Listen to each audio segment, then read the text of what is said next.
అమ్మవారి జుత్తు ఎలా ఉంటుంది అంటే ఆయన అన్నారు, నల్ల కలువల తండంలా ఉంటుంది అన్నారు. నల్ల కలువలకు ఉండే లక్షణం ఏమిటో తెలుసా అండి? మీరు ఎప్పుడైనా చూశారో లేదో నల్ల కలువ పువ్వు. నల్ల కలువ వంక మీరు ఇలా చూడగానే కళ్ళకి చల్లగా ఉంటుంది. నల్లని కలువ కంటికి చలువ. అందులో మీరు మళ్ళీ నల్ల కలువని కొంచెం జాగ్రత్తగా రేకులు ఇలా విప్పారనుకోండి, వాటి మొదళ్లలో దుద్దు పక్కన చల్లగా ఉంటుంది, తెల్లగా ఉంటుంది.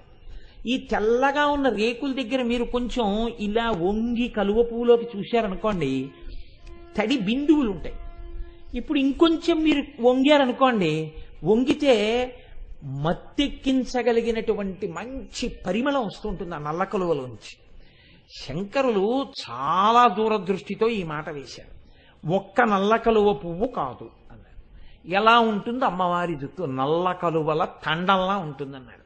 నల్ల కలువల తండం అంటే ఓ పువ్వు ఇలా ఉంటే ఓ పువ్వు ఇలా, ఓ పువ్వు ఇలా ఉంటే ఓ పువ్వు ఇలా, సమానంగా ఉండవు కదండి. ఓ గుత్తి ఇలా ఉంటే ఓ గుత్తి కిందకి, ఓ గుత్తి పైకి, ఓ గుత్తి కిందకి, ఓ గుత్తి బాగా కిందకి, అలా కదా ఉంటాయి. కానీ మీరు ఓ చివరి నుంచి చూస్తున్నారనుకోండి, ఇక్కడి నుంచి ఆ గేటు వరకు మీకు కిందన్న నీళ్లు కనపట్టలేదు, నల్ల కలువలే కనపడుతున్నాయి. అలా కనపడుతుంటే మీరు ఇక్కడి నుంచి చూశారనుకోండి, అబ్బా ఇలా ఒత్తుగా ఇలా ఇలా ఇలా ఎంత బాగుందో అంటారు. అమ్మవారి జుత్తు కూడా అంత నల్లగా అలా ఒత్తుగా నొక్కు నొక్కులుగా ఉంది. ఇప్పుడు ఈ నొక్కు నొక్కులుగా ఉన్నటువంటి అమ్మవారి జుత్తు నల్లగా ఉంది, తెల్లగా ఉండదు. ఎందుకని? తెల్లగా ఉంటే కాలమునకు లొంగినట్టు.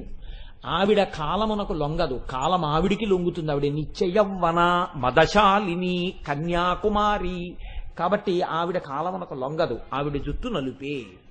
కాబట్టి ధునోతుర్ధ్వాం తన్న స్థులిత దళితేందీవరవనం ఘన. ఆయన అంటున్నారు అమ్మవారి జుత్తు ఘనశ్యాముడు అంటాం. ఘనశ్యాముడు అంటే నల్లటి మబ్బులు వచ్చినప్పుడు మీరు ఎప్పుడైనా చూశారో లేదో, మబ్బు పక్క మబ్బు, మబ్బు పక్క మబ్బు, మబ్బు పక్క మబ్బు, అలా ముద్దల ముద్దల ముద్దల ముద్దల కింద ఓ ఆకాశం నిండా ఏవో ముద్దలు వచ్చేసినట్టుంటాయి.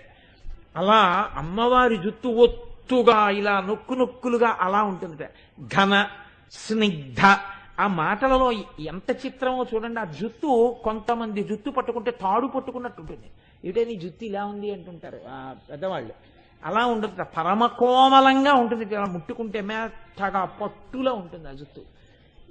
వీడి జుత్తు చూడు పట్టుదారంలో ఎలా ఉందో అంటారు. ఉత్తుని ముట్టుకుంటారు. పుట్టుకుని ఒరే వీడి జుత్తు చూడరా, ఏదో మొక్కజొన్న పీచు ఉంటుంది, మొక్కజొన్న పొత్తు కింద ఉన్నటువంటి ఇది, ఆ జుత్తు ఎంత మెత్తగా ఉంటుందో అలా లేదు అంటారు. ఇలా అమ్మవారి జుత్తు ముట్టుకుంటే అంత మెత్తగా ఉంటుంది. ఇప్పుడు మీరు ధ్యానం చేస్తున్నారనుకోండి, అమ్మవారికి కొప్పు మీరు వేస్తే మీరు ముట్టుకోగలుగుతారు. అది ఆ ప్రక్రియ మీరు ధ్యానం చేసుకోవాల్సింది.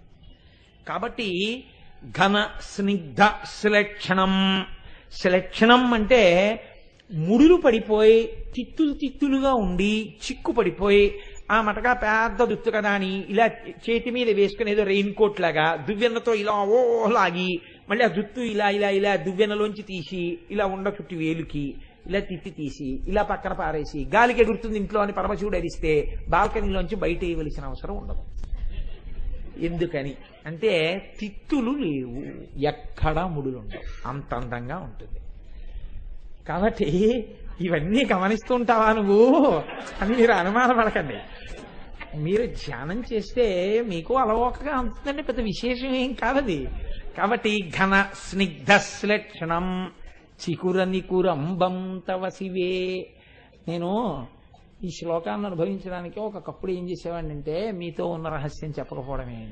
చిన్నతనంలో నా కూతుర్ని 2 కాళ్ళ మధ్యలో నించోపెట్టి ఈ శ్లోకం చదువుకుంటూ దాని జుత్తు దువ్వుతూ కొప్పేస్తుండేవాడిని. దానికి కొప్పి వేసి పువ్వులు పెట్టేవాడిని.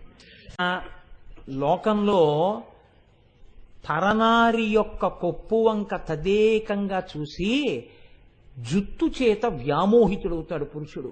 పరనారి యొక్క కేశపాశాన్ని చూసి ఎంత పెద్ద జుత్తో ఎంత పెద్ద జడో అన్నాడు అనుకోండి, వాడు పాడైపోతున్నాడని గుర్తు. నీకెందుకు ఆవిడ జడ పొడుగ్గా ఉంటే, నీకెందుకు ఆవిడ కొప్పేసుకుంటే, నీకెందుకు ఆ విషయాలు? అసలు అలాంటివి జ్ఞాపకం ఉండనూకూడదు, మనస్సులోకి వెళ్ళనూకూడదు. ఏవి ఉండాలి మనస్సులో అంటే, పరనారిని చూసేటప్పటికి ఆవిడ యందు అమ్మవారిని నువ్వు చూడాలి. వాళ్ళ పాదాలు నీకు గుర్తుంటే చాలు. మహా అయితే వాళ్ళ చేత్తో వాళ్ళు నీకు ఏరిటి పండో పెట్టినప్పుడు ఆ చేతిలో నువ్వు అమ్మవారి చేతిని చూడగలిగితే చాలు, ఇంకేమీ నీకు గుర్తుండక్కర్లేదు, అనవసరం కూడా. మరి అమ్మవారి జుత్తు వంక చూస్తే శివే మంగళప్రదం, అది అమ్మ జుత్తు. కాబట్టి మీకున్న అజ్ఞానం పోతుంది తప్ప కొత్త అజ్ఞానంలోకి పడిపోవడం కానీ కొత్త మోహంలో పడిపోవడం కానీ ఉండదు. కాబట్టి శంకరుల పిలుపులో రహస్యం చూడండి. ఈ జుత్తు చూసి ఉద్ధరింపబడతావు, ఇంకొక జుత్తునే ఆ దృష్టితో చూస్తే పాడైపోతావు. ఆవిడ జుత్తుకి తిత్తులు లేవు, ఆవిడ జుత్తు పెద్దదిగా ఉంటుంది అంటే నువ్వు పాడైపోయావని గుర్తు. నీకెందుకు అవన్నీ? ఈవిడ జుత్తు గురించి నువ్వు ఎంత బాగా చెప్పగలిగితే నీకంత అజ్ఞానం పోతోందని గుర్తు. ఎంత గమ్మత్తైన మాట అంటున్నారో చూడండి శంకరాచార్యులు వారు. జుత్తు ముడివేసేటప్పుడు, జుత్తు దువ్వేటప్పుడు సాధారణంగా వినపడే మాట ఏమిటంటే, ఏమిటే ఈ జుత్తు ఏంటే, తలస్నానం చేసి ఎన్నాళ్ళయింది, ఎంత మట్టో చూడు, ఈ పేలు చూడు, ఈ తిత్తులు చూడు, ఆ జడ వేసుకోవు కదా, నువ్వు ఎప్పుడు కాలేజీ టైంకి ముందు 10 నిమిషాల ముందు బయలుదేరడం, ఇలా ఇలా ఇలా అనుకుని వెళ్ళిపోతూ ఉండడం. మీ అమ్మ నీకు జడ ఇదా అని వీధిలో వాళ్ళందరూ నన్ను అనుకుంటారు, ఒక్కనాడు జడేసుకోవు అని అమ్మ దెబ్బలాడేటట్టు, వీధిలో వాళ్ళు ఎవరైనా జడేస్తే అసహ్యించుకునేటట్టు, అందులో చెమట పట్టిన కంపు వచ్చేట్టు ఉంటాయి తలకాయలు. కానీ అమ్మవారి గురించి అంటున్నారు, నువ్వు ధ్యానంలో అమ్మవారి కొప్పు వంక చూస్తే నీకు సువాసనలు తగులుతాయన్నారు. జుట్టుకి సువాసన ఉండే అవకాశం ఉండదు.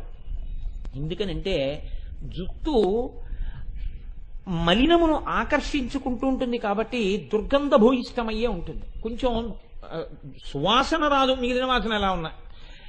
కానీ శంకరులు అంటున్నారు, సహజముపలబ్ధం సుమనసో, అమ్మ నీ జుట్టు గొప్ప సువాసనతో ఉంటుంది. ఎటువంటి సువాసనతో ఉంటుంది అంటే, వసంతస్మిన్ మన్యే వల్లమదన వాటి విటపినాం, దేవేంద్రుడు పెంచుకున్నటువంటి తోటలో ఉన్న కల్పవృక్షములకు పూసినటువంటి పూలు, అబ్బా ఈ పూలు కొప్పులో పెట్టుకుంటే బాగుండని దేవతా స్త్రీలు కూడా అనుకుంటారు వాటి వాసన బట్టి. అవి అనుకుంటాయిట, అమ్మవారు మమ్మల్ని కొప్పులో పెట్టుకుంటే బాగుండు, ఆ కొప్పుకంత మంచి వాసన ఎలా వచ్చిందో మనం చూద్దాం అనుకుంటాయిట. కల్పవృక్షములకు పూసిన పూలు నీ కొప్పులోకి రావాలని కోరుకుని నీ కొప్పు యొక్క వాసన చూసి ఎంత గొప్ప వాసన అని అనుకోవాలని పరితపింప చేయగలిగినంత సువాసన కలిగిన కొప్పు. ఇది ఎలాగ ఉంటుంది అన్నారు. నువ్వు ధ్యానం చేస్తే నీకు తెలుస్తుంది అన్నారు. అన్నం తింటే ఆకలి ఎలా పోతుంది అని అడిగాడు ఒక ఆయన. తిని చూడు తెలుస్తుంది అన్నాడు. అంతే దానికి పరిష్కారం. దానికి ఉపన్యాసం ఎందుకండి, దానికి పెద్ద ఉపన్యాసం ఎందుకు? అన్నం తింటే ఆకలి ఎలా పోతుందండి అన్నాడు.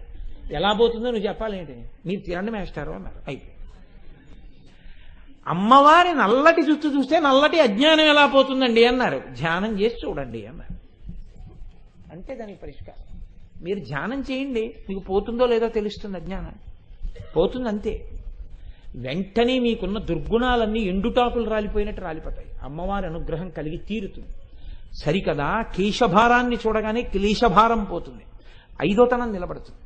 అమ్మవారి కొప్పులో ఉన్న పువ్వుల వంక చూసేటప్పటికి ఆ స్థితి వస్తుంది.